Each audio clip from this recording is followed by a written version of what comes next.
হিসেব দেখে ঘুম উড়ল সবার। 2 বছরে মোট কত আয় হলো পদ্মা সেতু থেকে?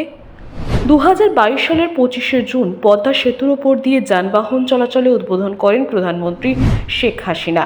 আর ঠিক তার পরদিন সাধারণ মানুষের যানবাহন চলাচল শুরু হয়। দেখতে দেখতে 2 বছর পার হয়ে গেল।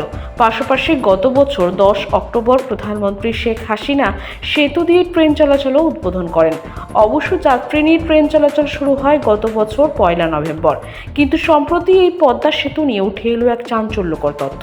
পুরী রাজধানীর বনানীতে সেতু ভবনে কর্তৃপক্ষের বোর্ড মিটিংয়ের আয়োজন করা হয়েছিল। পরে মিটিং শেষের আয়োজন করা হয় সম্মেলনের। সেই সম্মেলনে উপস্থিত ছিলেন সেতু বিভাগের সচিব মঞ্জুর হোসেন এবং সড়ক পরিবহন ও মহাসড়ক বিভাগের সচিব ABM আমিনুল্লাহ নুরি এবং সড়ক পরিবহন ও সেতু মন্ত্রী ওবায়দুল কাদের। আর এই দিনের সেতু সম্পর্কে এক বিরাট আপডেট দিলেন সেতু মন্ত্রী।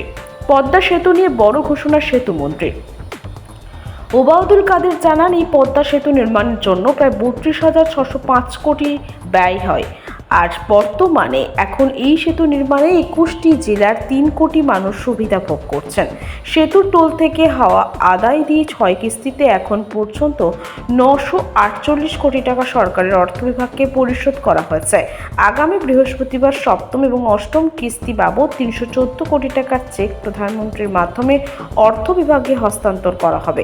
এছাড়া সেতুমন্ত্রী আরও বলেন, আজকের দিনটি ঐতিহাসিক দিন। পদ্মা সেতু প্রধানমন্ত্রী শেখ হাসিনার সাহসী নেতৃত্বের সোনালী ফসল।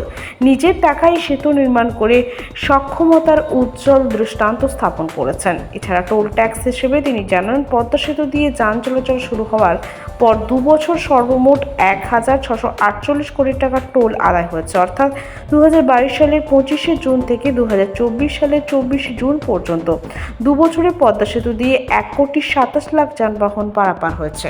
হিসেব দেখে ঘুম উড়ল সবার। 2 বছরে মোট কত আয় হলো পদ্মা সেতু থেকে? 2022 সালের 25শে জুন পদ্মা সেতুর ওপর দিয়ে যানবাহন চলাচলে উদ্বোধন করেন প্রধানমন্ত্রী শেখ হাসিনা। আর ঠিক তার পরদিন সাধারণ মানুষের যানবাহন চলাচল শুরু হয়। দেখতে দেখতে 2 বছর পার হয়ে গেল। পাশাপাশি গত বছর 10 অক্টোবর প্রধানমন্ত্রী শেখ হাসিনা সেতু দিয়ে ট্রেন চলাচলও উদ্বোধন করেন। অবশ্য যাত্রী নিয়ে ট্রেন চলাচল শুরু হয় গত বছর 1 নভেম্বর। কিন্তু সম্প্রতি এই পদ্মা সেতু নিয়ে উঠে এলো এক চাঞ্চল্যকর তথ্য। পুরী রাজধানীর বনানীতে সেতু ভবনে কর্তৃপক্ষের বোর্ড মিটিংয়ের আয়োজন করা হয়েছিল। পরে মিটিং শেষের আয়োজন করা হয় সম্মেলনের। সেই সম্মেলনে উপস্থিত ছিলেন সেতু বিভাগের সচিব মঞ্জুর হোসেন এবং সড়ক পরিবহন ও মহাসড়ক বিভাগের সচিব ABM আমিনুল্লাহ নুরি এবং সড়ক পরিবহন ও সেতু মন্ত্রী ওবায়দুল কাদের।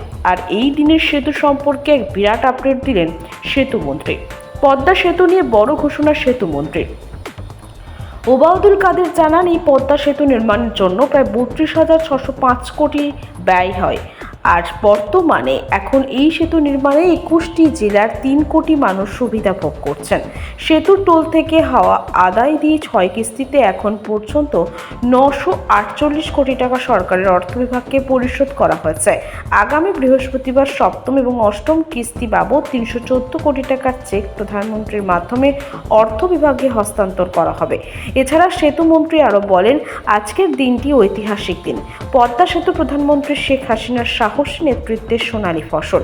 নিজের টাকায় সেতু নির্মাণ করে সক্ষমতার উজ্জ্বল দৃষ্টান্ত স্থাপন করেছেন। এছাড়া টোল ট্যাক্স হিসেবে তিনি জানান, পদ্মা সেতু দিয়ে যান চলাচল শুরু হওয়ার পর 2 বছর সর্বমোট 1,648 কোটি টাকার টোল আদায় হয়েছে। অর্থাৎ 2022 সালের 25শে জুন থেকে 2024 সালের 24 জুন পর্যন্ত 2 বছরে পদ্মা সেতু দিয়ে 1,27,00,000 যানবাহন পারাপার হয়েছে।